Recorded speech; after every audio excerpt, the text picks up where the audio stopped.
buvo nelengva plaukti. Tiesiog negaliu padaryti to, ką turėčiau, tai yra.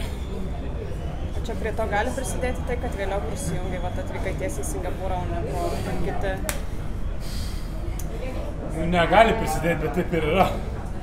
Tai taip jau viskas susidėjo. Paskutinės dienas iki čempionato dirbai su kiek kitokia personalo komanda. Manai, tas turėjo įtakos ar tiesiog laiko skirtumas? Šiaip visa komanda, personalas, treneriai padarė absoliučiai, manau, viską, kad galėčiau bent jau tiek plaukti.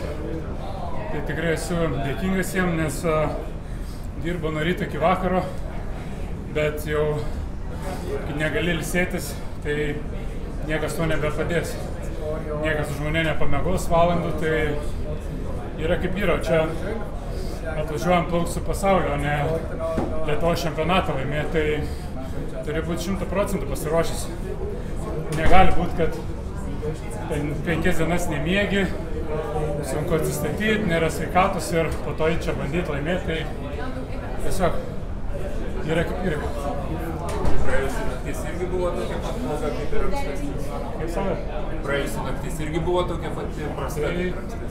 Visą laiką tas pats jau eina, tai nieko negalėjau pakeisti. Yra kaip yra. Kiek dabar yra vilčių su 100? Nieko nėra vilčių. Jokių vilčių nėra.